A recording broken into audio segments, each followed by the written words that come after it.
Hey guys, Al Bigley here again with a kind of new cosplay tutorial, one that's based on my original 70s Batman comics cosplay, but with a little twist here and there.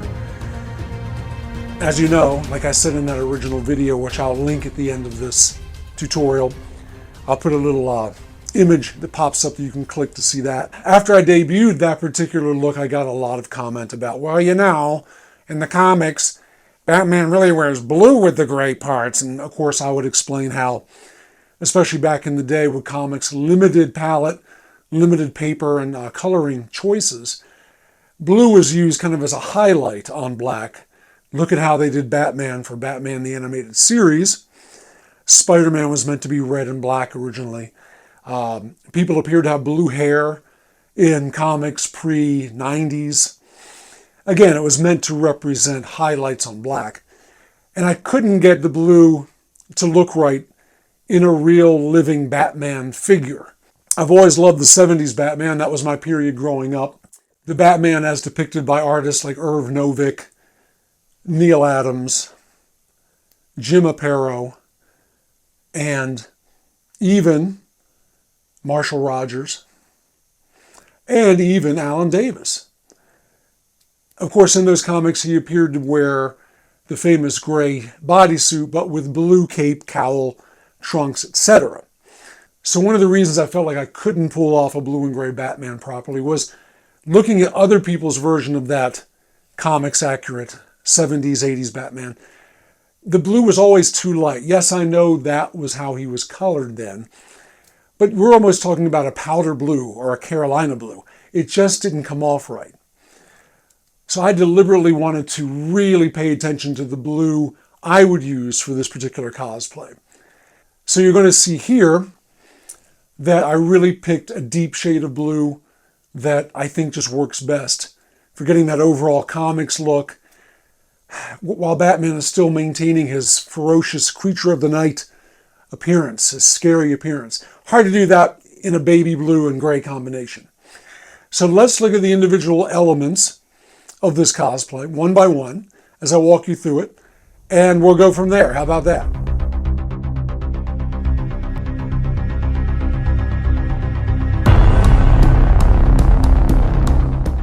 Okay, what better place to start than with the cowl itself? Now, I'm embarrassed to say I don't remember the manufacturer of this particular cowl. I know I got it roughly about the same time I got my black rubber cowl, which you see up here. And I know that came from the Tiger Stone people with a lot of modifications from me. This I had displayed near that same cowl, but I knew I didn't have all the blue accessories to go with it, so I kind of put it on the back burner until recently when somebody on one of the Facebook Batman groups was able to offer some nice blue trunks, gloves, and a cape, and I jumped at that. So this cowl, which was originally a very deep midnight blue, almost blue-black, was changed to this somewhat lighter blue that matches the cape, gloves, and trunks you're about to see. Now, I also did a lot of modifying with some overspraying here of a lighter blue to really accent the brows, and a bit on the nose and cheeks. And I kept those a little glossier too, so that really comes off.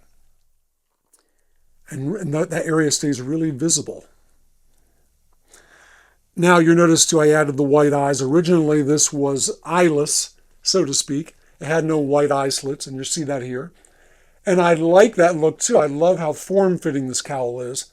As always, these things are a bear to get on and off.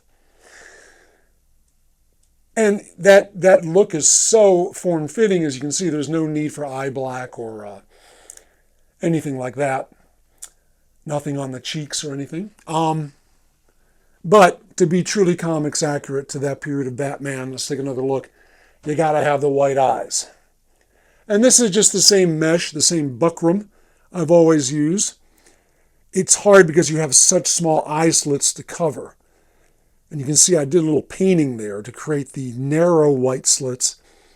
But the actual visible see-through buckram covers a little bit more than that area, and it's colored the same deep blue.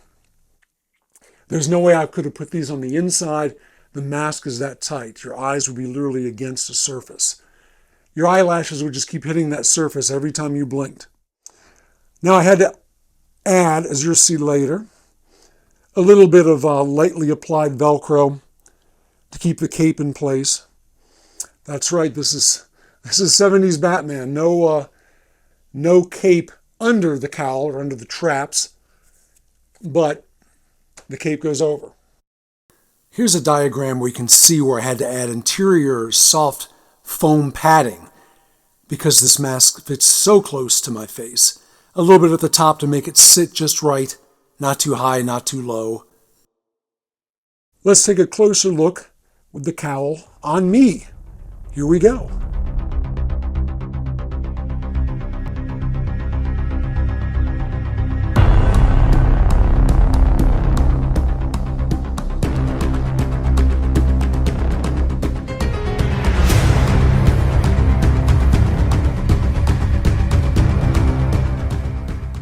Okay, so here's the cowl, which goes on before the cape. You know I'm old school, and the cape goes over the cowl. As you can see, the trapezius portion of the neck kind of, if I can get a good shot of this, kind of rises up a bit off the body. It doesn't conform to my own traps, my own shoulders. Luckily, that's another benefit of wearing the cape over, especially a heavy cape like that. That heavy cape obviously keeps all of this tamped down, keeps the mask better in place, brings it down just a bit on the face, and like that. Nice overall look. You can see I've got it Velcroed to hold the cape in place at 3 points.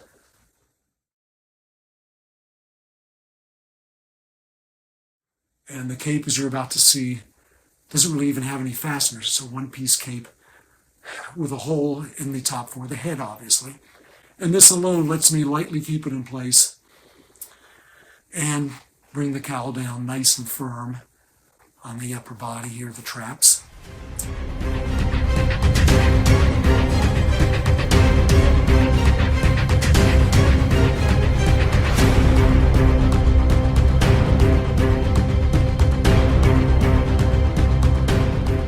All right, so I told you how I was able to get the gloves and the trunks and the cape from one dealer selling his stuff.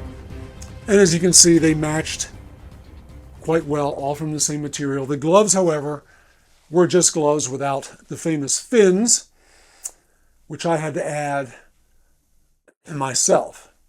And what I did was, let's take a look. I originally just used some light foam board there, literally just applying with glue. And I realized at my first convention appearance, those would wrinkle and bend and point in different directions as they came in contact with my cape, with other people, with walls. So I reinforced with, on the back, same shapes, reinforced those on the front with some thin plastic that I cut into shapes.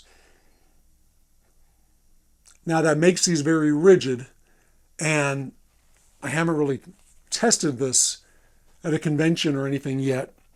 So I'm kind of worried that, the more rigid it is, the more it's going to break off when it touches other objects like walls or car doors or what have you. And of course, I'm working on more felt shapes to disguise the fin shapes, those rectangular shapes, on the backing shapes. In other words, this will just be one piece that matches this back shape and all that. Now these gloves are a little oversized, but there it is. Now they're a little large to the bat fins based on what we saw in the comics. Let's take a look here. Although Jim Aparo made Batman's gloves and fins about this big, and so did Marshall Rogers and Terry Austin. So I was able to replicate the famous Austin Rogers poster. Like that. Good fit. And I'm very pleased with the overall look.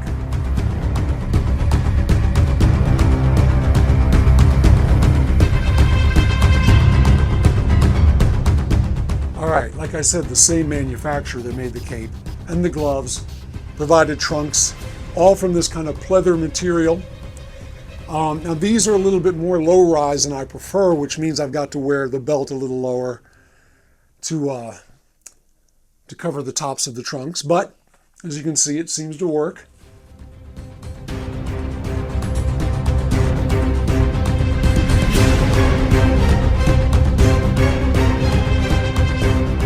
Okay, let's talk about the bodysuit. Here is my custom pattern, made to look like the 70s comics Batman, but also to fit my own body. There's some light muscle shading that kind of matches where my biceps are and my pecs and all that good stuff. That's the good thing about doing stuff custom. You can match it specifically to yourself. Now, I'm sure you've seen this bodysuit before. I use it with the black and gray Batman. Have it printed overseas at Heroes Time, a company in China. But just your standard Lycra with a back zipper. It's comfortable. It works great with the accessories. Let's take a look. Easy to get into, easy to get out of. Of course, like I've discussed before, you have to wash these things by hand very carefully. And just be careful with these costumes. They are kind of delicate, the bodysuits. There's a bit of irony there. These big, tough superhero characters with suits that, you can't even lean against a brick wall without scuffing some of this material. I don't know what it is about it, but all right.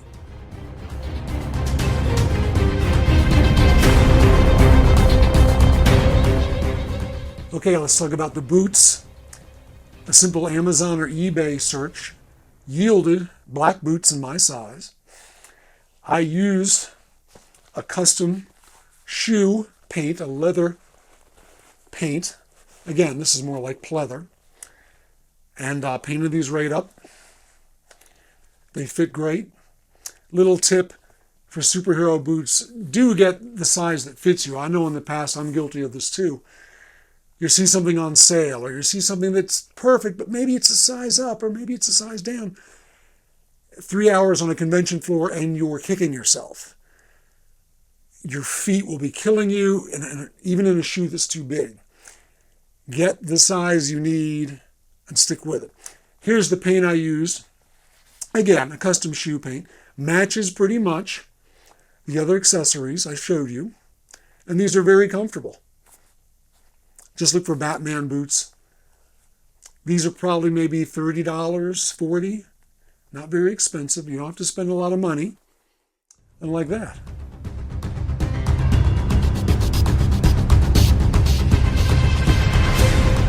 I really like the cape. I was a little worried. The seller said he was about 6 feet tall.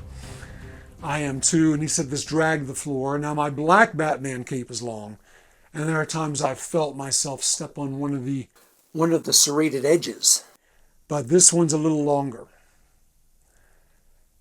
It's also got a faux leather exterior. Again, I think it's more like pleather. The inside is a non-glossy, lighter blue, which is interesting.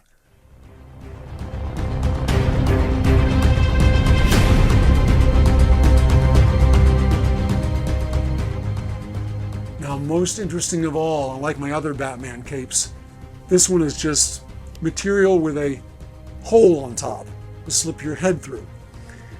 Again, I had to attach a little bit of Velcro like you saw with the mask, the cowl, to keep it nice and firm on the trap portions, the trapezius muscle portions of the cowl.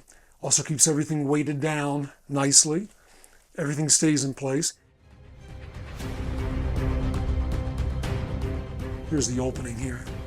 I'm so used to having custom snaps to keep it nice and tight, Velcro or hooks right here.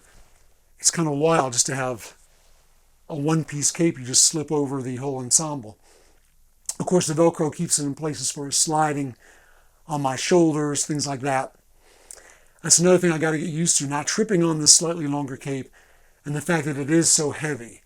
It weighs, I'm telling you, that's at least 5 pounds because of this heavy material. The negative part of that also is on a day where you're getting pictures and it's slightly windy, you can't count on any type of dramatic cape blowing or anything like that, because this thing is heavy. You're going to have to be out in almost hurricane force winds to get the dramatic cape blowing effect. But I like it. I like how the whole look has come together.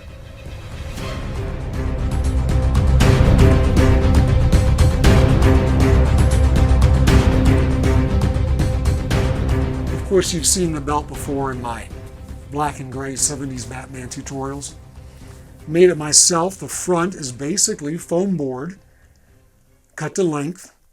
Had a friend 3D print the buckle and the vials, and they're just attached. And the inside is nothing but a military belt, which just wraps around. It's easy for me to say. It wraps around and snaps, of course. And it's adjustable, so if you lose weight or gain weight, you can give it a little bit of adjustment, not much there, but all that's hidden behind the outer foam belt. But a lot of fun there. Very effective. I've blackened out the side portions just to make a little bit more of a trimming effect. But a wonderful, wonderful belt. You can add, of course, pouches if you need them, things like that. And like I've mentioned in some of my other cosplay tutorials, I was able to get some stickers printed up of me in the costume to give away to kids at conventions or young folks who are scared or camera shy. The problem with this particular Batman cosplay is I'm going to have to rig something that attaches inside the gloves or inside the cape even, because again, I mentioned how small these eye holes, these eye slits are in this costume, how form-fitting they are. Well, it limits my vision right to about here. I can't even see my feet unless I stick my leg out. So if I can make some kind of pouch where I can lift the cape and have an interior pouch in there where I can pull the pouch into my field of vision, or have the pouch inside my glove or something where I can see it, offer a sticker, put it back, then I'll be on to something. That's something they don't tell you about a lot of these cosplays. Your limited movement, your limited vision, what you can do, what you can't do in these things. But lots of fun. Kids love stickers. I use a firm called stickybrand.com. These are maybe 30 cents a piece to get 100 3-inch stickers. I send them my own design from Photoshop. I'll just show it to you right here. Why am I holding it up? And they print them right up. And kids do love them.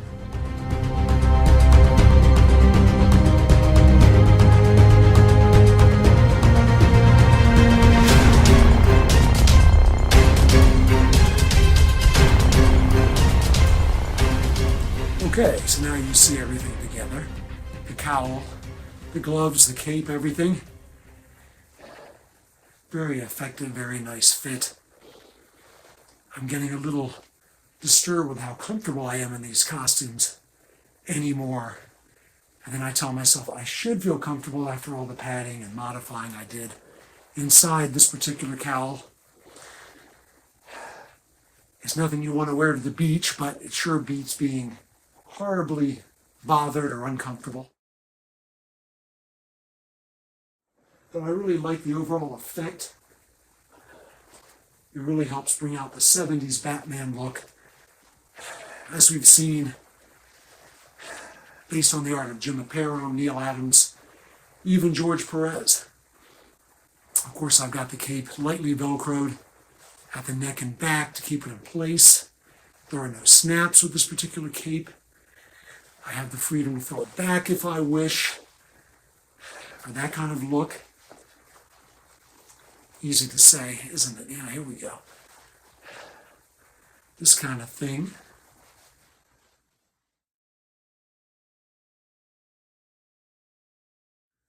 Lots of fun. And again, I'm using parts of my old costumes, the old 70s Batman bodysuit belt, my black balaclava worn underneath. And overall, it's a pretty effective look. I really like it. I have the option of going with the white eyes without. These are just lightly glued in with Elmer's glue of all things. So they're easy to remove. I do like the look without them. And even without the white buckram application, there's no need to use any kind of eye black or anything like that, because this mask is made to be very form-fitting over the face. So you don't even see any under eye area, no eyebrows, except of course what's in the mask. Here's another look at that internal soft foam padding I applied inside. Even with these strips in place, the mask and facial area still fits very close to my own face. Also gives me the option to wear the cape down a bit when you've got no snaps or Velcro around the clavicle, just at the neck piece. You often see Batman drawn this way in the comics. The cape down over his body a little more, like we see right here, hopefully. But overall, I really like the look. It all comes together. I'm very pleased.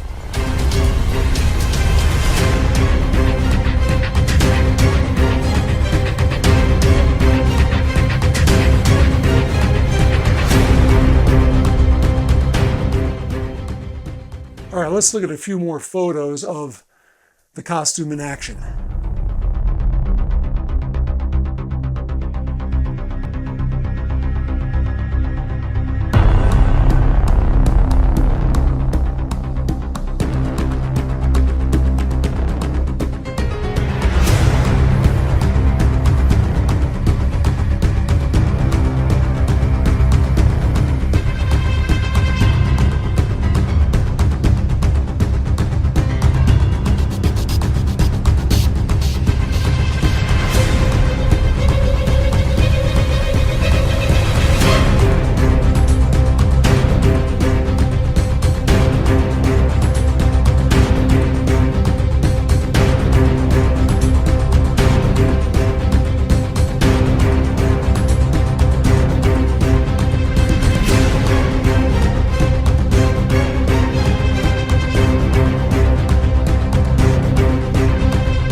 think that's it. Thanks for joining me again. If you have any questions, send me a message down below in the comment box. I hope I've helped you. I love this idea of taking this piece and that piece and pulling them together over periods of time, using what you can make, what you can afford, what you can beg, borrow, or steal. It's all creativity. It's all cosplay. And I really hope this has helped you in some way. Send me any questions. If I can't help you, I'll be honest about that and tell you. But if I can, I'll be glad to share what information I know. If you do know the manufacturers of that cowl, which I foolishly have forgotten and have lost their contact info after 5 or 6 years, please let me know so I can give them credit. It used to be just, again, Tiger Stone and a few other manufacturers were making Batman cowls of all types. And now it seems like there are hundreds of manufacturers and providers of this kind of stuff, which is a good thing. And again, thanks for joining me. Keep creating, keep making art, and I'll talk to you soon.